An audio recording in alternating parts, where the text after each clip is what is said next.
Kasi for 15 years na nahimik ako.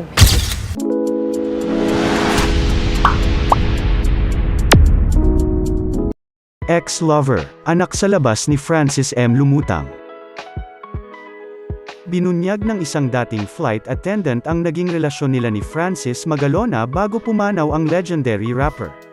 Sa Pinoy Pawn Stars ni Boss Toyo, lumapit si Abigail para ibenta ang isang jersey at ilan pang signed messages sa kanya ni Francis M.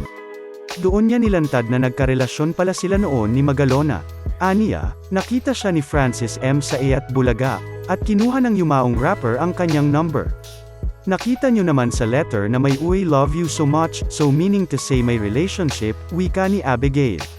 Nagbunga ang pagmamahala nila ni Francis M. at pinakilala din niya ang kanilang anak na si Gail Francesca, na mismong ang rapper daw ang nagpangalan. Habang sila pa ni Francis M. ay doon din daw nalaman na may cancer ang Pinoy King of Rap. Sobrang gumuho talaga yung mundo ko nung time na yun kasi okay kami. Ang dami naming plano tapos bigla siyang nagkasakit, saad ni Abigail. Ang pinakamahirap na part is yung situation ko. Hindi ka pwedeng lumabas, ayoko namang dagdagan pa kasi may sakit na, aniya pa. Paliwanag ni Abigail, matagal silang nanahimik ng kanyang anak at gusto lang nila ipaalam sa publiko na nag-e-exist sila. For 15 years na nahimik ako. I didn't say anything about me and my daughter.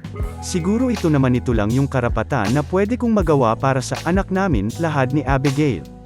I know people will judge me, but we exist. What we had is real. Me and my daughter is real, mahal niya kami, paliwanag pa niya.